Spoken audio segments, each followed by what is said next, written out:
Jeddah revealed the flaws of the W15 concept. I mean, the team even deems it to be a fundamental flaw of the design. Team boss Toto Wolff claims that the loss of lap times are far beyond than just setup-related issues, as the team even fails to improve with running a bigger wing with Lewis at the Jeddah Grand Prix, as the car fails to generate downforce at the crucial parts of the track to be competitive. Lewis Hamilton claimed that it felt like he was driving a car from a different category when he was battling his rivals at the high-speed corners. And that was quite evident when you look at his onboard after making the pit stop for the soft compound and when he was battling Lando Norris, especially at the first sector. He expects for it to take a bit of time before the team addresses the issue completely, as he expects the Silver Arrows to face a bit of a difficult time at the next couple of Grand Prix.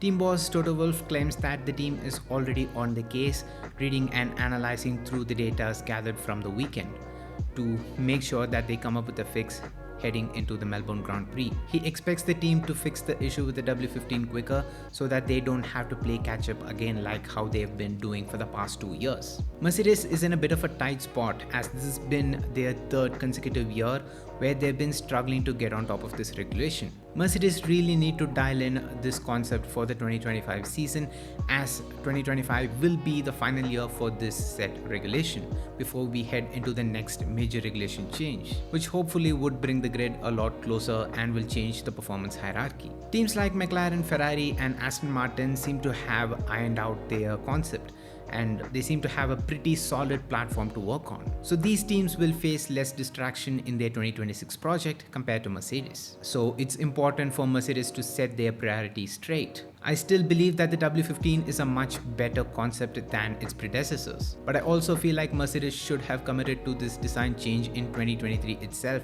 and not wait for another year, because if they had made that change in concept for the 2023 season, they would have had the entire 2023 season to understand and analyze the new concept so that they can roll out with a much better car for this 2024 and the 2025 season, which would help them focus a lot better with the 2026 project. This delay of a year in the decision making could cost Mercedes big time in their 2026 project, because they're still struggling to meet their performance target for the 2024 season, with the team just starting to analyze and understand the pros and cons of their 2024 concept. And what makes this situation really difficult for Mercedes is that their competitors like Ferrari, Aston Martin and McLaren seem to have hit the nail right on the dot with the 2022 regulation, with McLaren and Aston Martin doing it with their 2023 concept and Ferrari with their 2024. Though Ferrari also switched to a completely new platform for the 2024 season, the SF24 seemed to be doing exactly what the team predicted for it to do,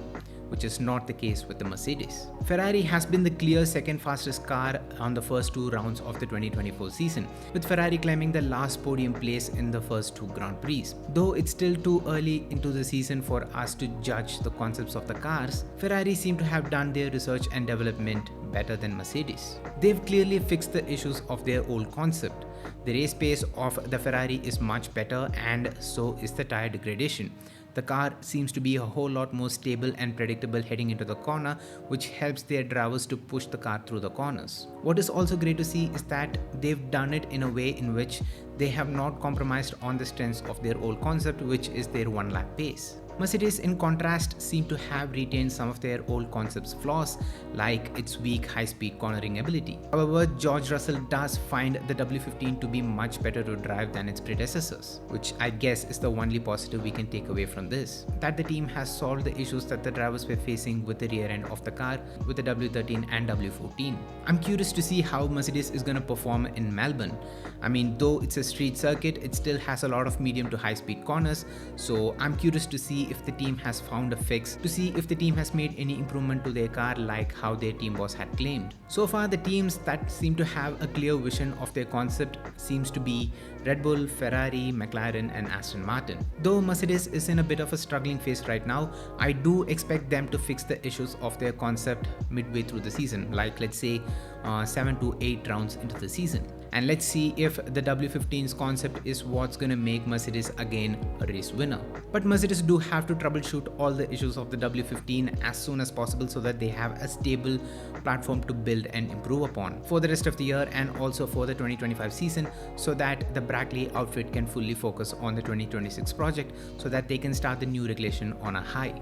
I'm also hearing that Mercedes are considering to postpone their upgrades plan for the W15 so that the team can focus on experimenting with the setup of the W15 at the Melbourne Grand Prix to find the strength and weaknesses of the concept. Doing so will help the team to verify whether the planned upgrades will improve the performance of the W15 or not.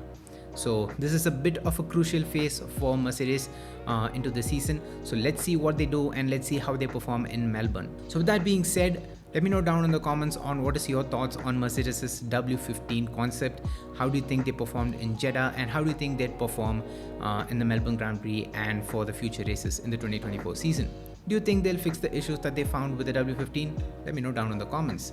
That being said, subscribe to the Renmaster channel if you haven't already, and also hit the bell icon while you're at it so you get notified whenever I upload a brand new video, and hit the like button if you enjoyed this video as well. That being said, I did take a bit of a break for a week, so I apologize for that, but from here on I will continue to upload video on a regular basis. With that being said, until next time, it's me Vinesh from Renmaster, and I'm out. Love you guys, stay safe, peace.